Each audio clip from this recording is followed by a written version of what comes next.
السلام علیکم ورحمۃ اللہ وبرکاتہ۔ بسم اللہ الرحمن الرحیم۔ اب سو جاؤ، 3-4 گھنٹوں کے لیے صبح گھر جانا ہے، زبیر نے مہین کو کہا تھا، جو سونے کی بجائے ٹکٹکی باندھ کر ادھر ادھر دیکھ رہی تھی۔ مہین اسے گھورنے لگی۔ ہر چیز میں ہی پیچھے پڑا رہتا ہے، یہ کر لو وہ کر لو، میری اپنی تو کوئی زندگی رہی ہی نہیں ہے نا، چپکو نہیں تو۔ مہین منہ ہی منہ میں اسے گالیاں دینے لگی۔ کچھ کہا تم نے؟ وہ کان کھڑے کرتا ہوا پوچھنے لگا۔ نہیں، وہ منہ بناتی ہوئی بولی تھی۔ پتہ نہیں کب جان چھوٹے گی اس سے۔ وہ پھر بڑبڑائی تھی، اب تو چھوٹنا ناممکن ہے۔ وہ مسکراتے ہوئے بولا تھا اور اسے آگ لگا گیا تھا۔ وہ فوراً آنکھیں بند کر گئی تھی۔ زبیر اس کی بند آنکھوں کو دیکھ رہا تھا، اس کی پلکوں کی جلمن اس کی آنکھوں کو ڈھکی ہوئی تھی۔ مہین نے ایک آنکھ کھول کے اسے دیکھا تھا، اب پتہ نہیں کیوں دیکھے جا رہا ہے۔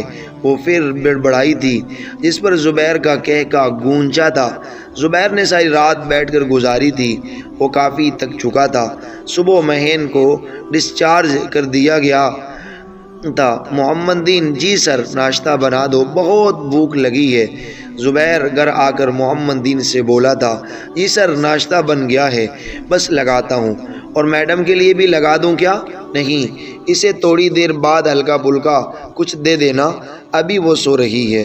ٹھیک ہے سر، اور میں نے تمہیں کہا تھا کہ لیڈی سرونٹ کا انتظام کرنا۔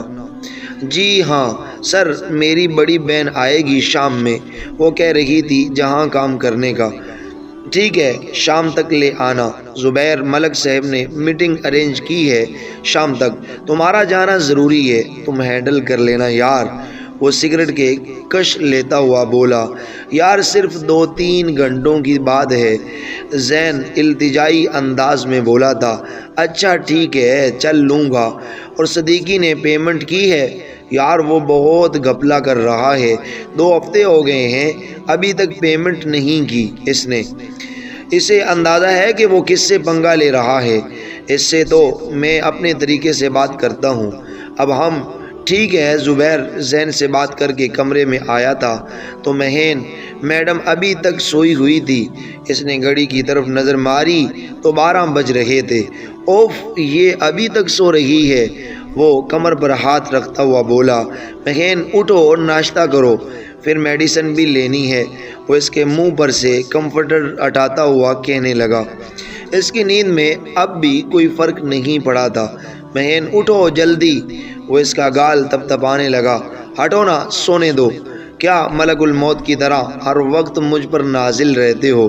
اس کی نیند خراب ہوئی تو وہ سلگ کر اس کو کہتی ہوئی بولی، پھر سے کمفرٹر میں گھس گئی تھی۔ اوکے، مت اٹھو، میں اب اپنے طریقے سے اٹھاؤں گا۔ وہ پھر دھمکیوں پر اتر آیا تھا۔ جاؤ جہاں سے بھوت کہیں کے۔ وہ اندر سے بڑبڑائی تھی۔ کیا کہا؟ بھوت؟ اب میں تمہیں دکھاتا ہوں میں بھوت ہوں یا کچھ اور۔ اس نے جھٹکے سے اس کا کمفرٹر ہٹایا تھا اور اس کو گود میں لے چکا تھا۔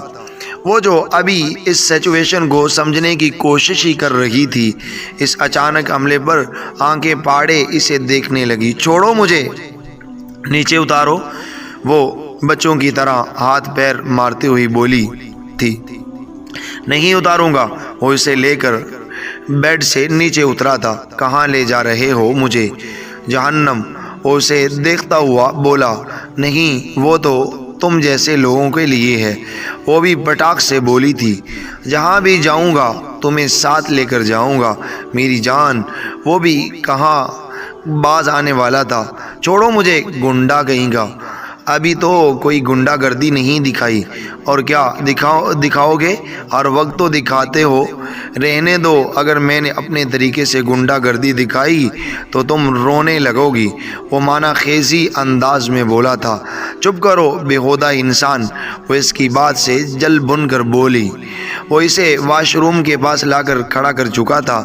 جاؤ فریش ہو کر آؤ، وہ اسے اتارتا ہوا بولا۔ وہ اسے گھورتی ہوئی اندر چلی گئی۔ جب وہ بیر آئی تو وہ بیڈ پر لیٹا ہوا تھا۔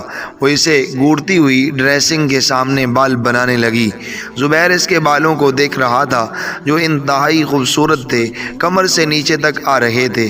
مہین نے اسے پلٹ کر گھورا تھا۔ اس کی اس حرکت پر وہ مسکرایا تھا۔ ٹک ٹک ٹک ٹک سر، میں آئی کم ان؟ محمد دین دروازہ بجاتے ہوئے بولا تھا۔ یس کم ان سر۔ ناشتہ میڈم کے لیے رکھ دوں؟ مہین ناشتہ کر کے موبائل لے کر بیٹھی تھی کہ زبیر اس کے سامنے آ کر کھڑا ہو گیا تھا۔ اب کیا ہے؟ وہ چڑ کے کہنے لگی۔ دوائی کھاؤ؟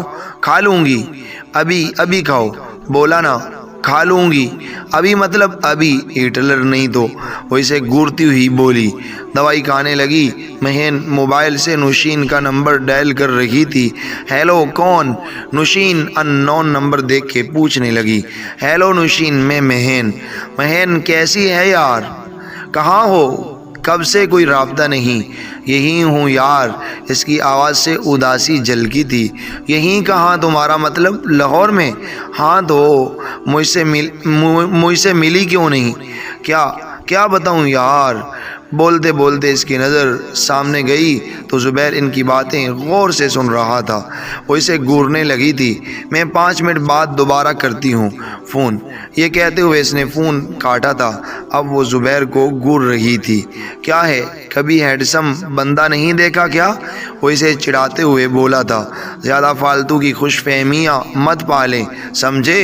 اور جہاں سے 9 2 11 ہو جائیں، مجھے میری دوست سے بات کرنی ہے۔